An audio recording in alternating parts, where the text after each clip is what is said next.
কথাই তিনি বলেছিলেন যে বিএনপি যেহেতু চাইছে আওয়ামী লীগকে নির্বাচন করতে দিতে হবে, সেই কারণে আওয়ামী লীগকে নির্বাচন করতে আমরা দেব। সেখানে প্রধান উপদেষ্টার কথাকে ভায়োলেট করে, তাকে ওভারটেক করে মাহফুজ আলম বললেন আওয়ামী লীগকে তিনি নির্বাচন করতে দেবেন না। তাহলে কি সরকারের প্রধান মাহফুজ আলম? সরকার কি মাহফুজ আলম চালাচ্ছেন?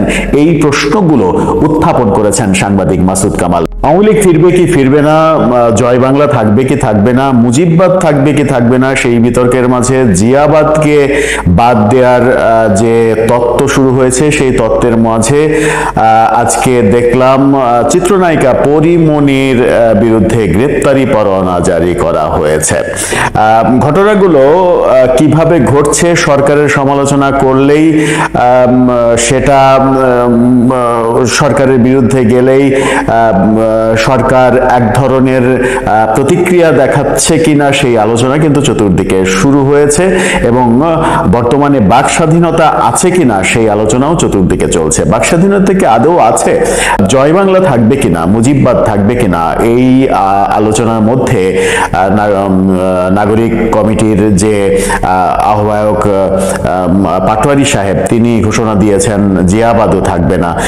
জিয়াবাদ যখন থাকবে না তখন খালেদ মহিউদ্দিনের ঠিকানাই তিনি উপস্থিত হয়ে বলেছেন বিভিন্ন সমন্বয়করা যে কর্মকাণ্ডগুলো করছেন, সমন্বয়করা গাড়ি কোথায় পাচ্ছেন, সমন্বয়করা এত বিলাসী জীবন কোথায় থেকে যাপন করছেন, কিভাবে, কি এমন আলাদিনের চেরাগ পেয়েছেন।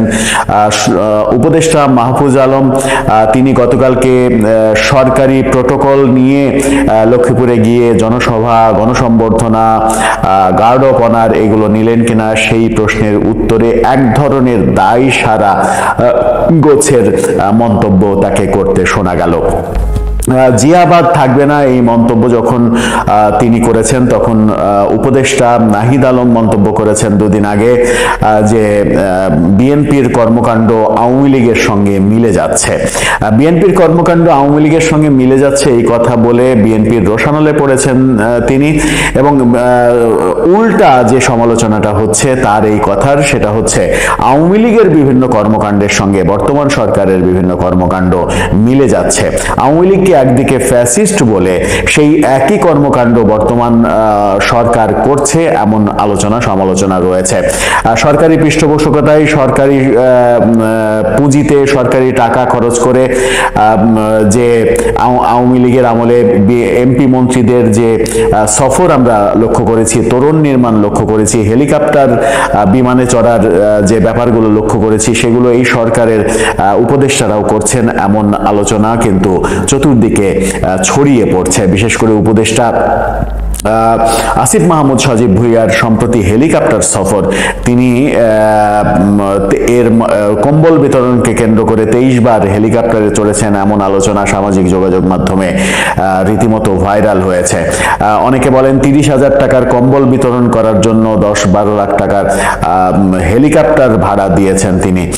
হেলিকপ্টার ভাড়া করা হয়েছিল স্কয়ার গ্রুপের হেলিকপ্টার। সেই হেলিকপ্টারের ভাড়া কোথায় থেকে এসেছে, সরকারি দপ্তর থেকে এসেছে কিনা, সেগুলো এক সময় তদন্তে বের হবে, এমন আলোচনা বিভিন্ন টক শোতে সামাজিক যোগাযোগ মাধ্যমে যখন চলছে, তখন আমরা গতকালকে দেখেছিলাম চিত্রনায়িকা পরীমনি একটা স্ট্যাটাস দিয়েছিলেন যে স্বাধীন দেশে আমার নিরাপত্তা কেন থাকবে না, আমি কেন নিরাপত্তাহীনতায় ভুগবো, এরকম একটা স্ট্যাটাস দিয়েছিলেন। এরকম স্ট্যাটাস দেওয়ার পরে আজকেই দেখা গেল পরীমনির নামে গ্রেপ্তারি পরোয়ানা জারি করা হয়েছে।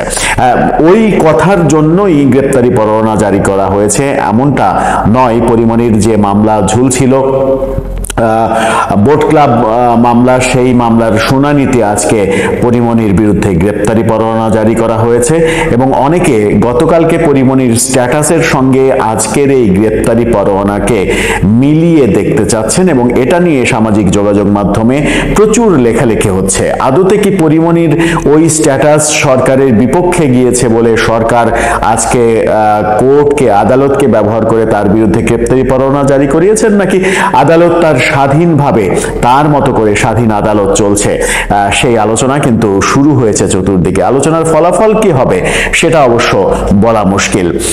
এদিকে আওয়ামী লীগ জয় বাংলা, মুজিববাদ, জিয়াবাদ এগুলো নিয়ে যখন বিতর্ক হচ্ছে, তখন আজকে উপদেষ্টা রেজওয়ানা তিনি বললেন যে উপদেষ্টা থাকা অবস্থায় ছাত্র উপদেষ্টারা সরকারের সুবিধা নিয়ে দল গড়ার কাজ করছেন কিনা এমন প্রশ্নের উত্তরে তিনি বলেছেন, যদি কেউ দল গঠন করতে চায়, দলের হয়ে কাজ করতে চায়, তাহলে সরকার থেকে বের হয়ে গিয়েই করবেন।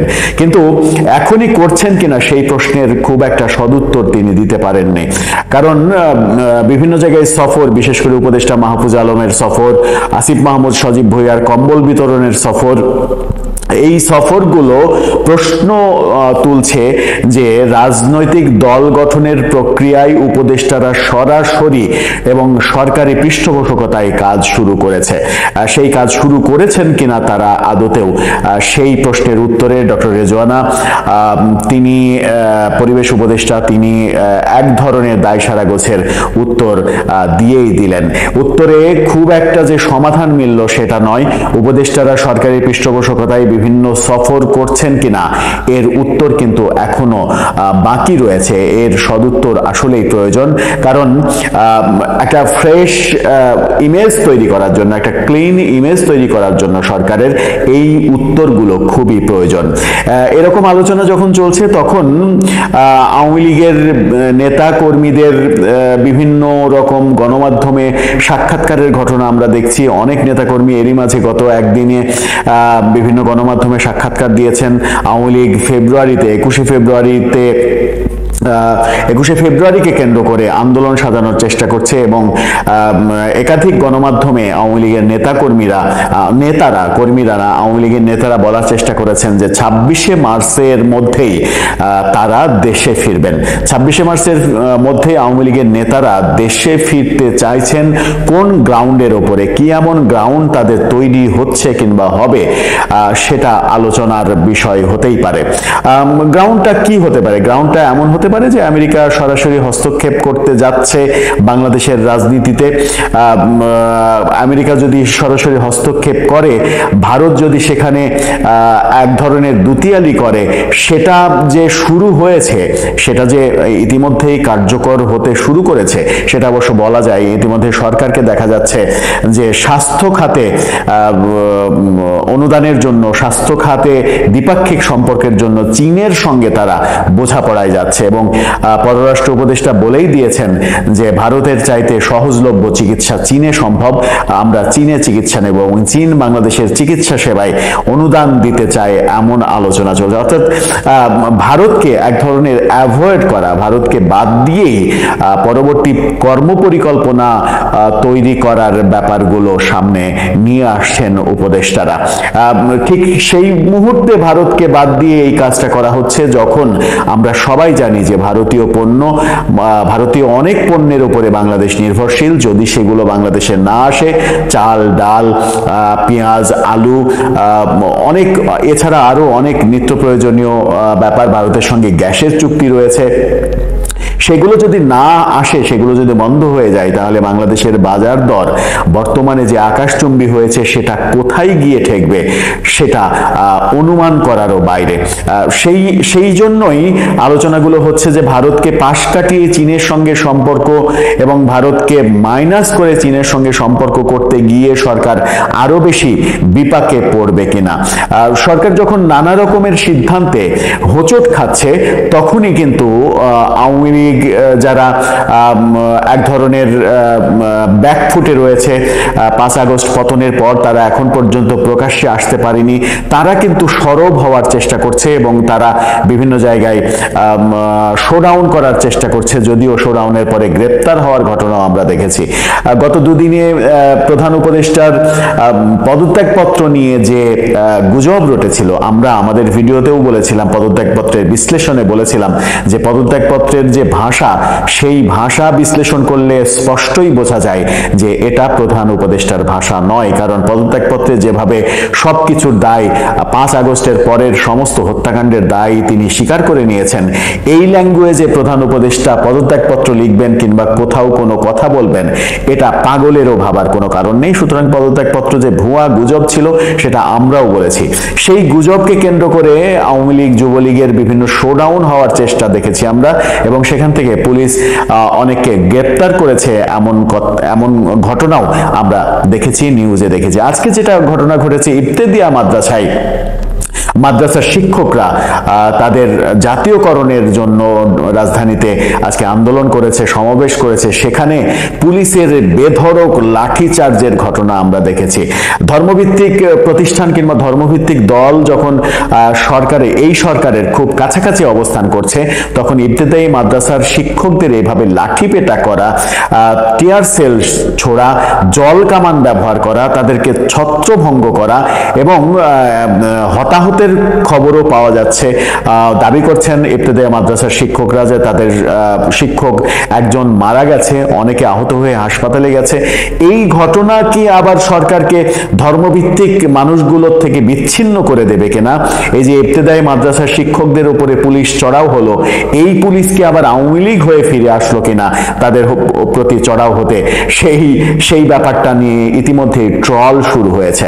ইবতেদায়ী মাদ্রাসার শিক্ষকদের যেভাবে লাঠি পেটা করা হলো, বেধড়ক পেটানো হলো, তাদেরকে মুমূর্ষু করে হাসপাতালে পাঠিয়ে দেয়া হলো, সেটা একটা বড় ইঙ্গিত দেয় কিনা যে ধর্মভিত্তিক জনগোষ্ঠী, ধর্মভিত্তিক দল এবং ধর্মভিত্তিক প্রতিষ্ঠানগুলোর সঙ্গেও সরকারের সুসম্পর্ক নষ্ট হতে চলেছে কিনা। সেটাও যদি হয়ে যায় তাহলে এই সরকার আমার মনে হয় যে বড় ধরনের বিপদে পড়ে যাবে, তাদের টেকা মুশকিল হয়ে যাবে। এমনিতেই চতুর্দিকে আলোচনা শুরু হয়েছে, ডক্টর ইউনূসের সরকার থাকছে না, নতুন তত্ত্বাবধায়ক সরকার আসছে, কারণ এই সরকারের নিরপেক্ষতা নিয়ে প্রশ্ন উঠেছে।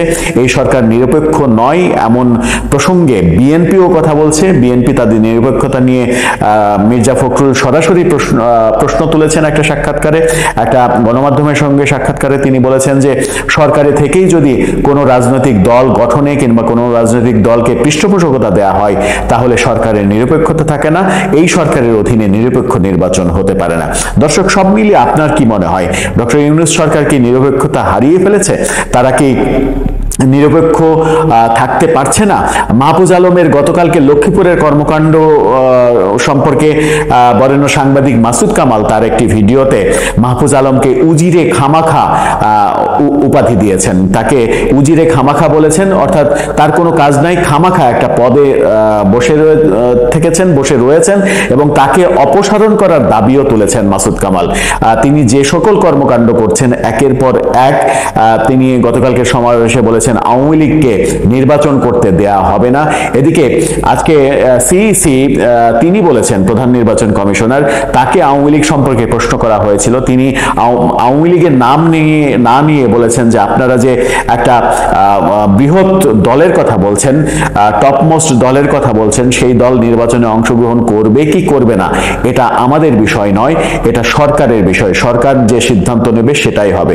অর্থাৎ নির্বাচন কমিশনের কোনো পরিকল্পনা নেই আওয়ামী লীগের নিবন্ধন বাতিল করার। তাহলে মাহফুজ আলম প্রকাশ্য জনসভায় বলছেন কেন যে আওয়ামী লীগকে নির্বাচন করতে দেব না, যখন প্রধান উপদেষ্টা ডক্টর ইউনূস ভারতের একটা পত্রিকাকে সাক্ষাৎকার দিয়ে স্পষ্ট বলেছিলেন যে আওয়ামী লীগ নির্বাচন করবে, যেহেতু প্রধান বড় দলগুলো চাইছে কাউকে বাদ দিয়ে নির্বাচন হবে না, সেই কারণে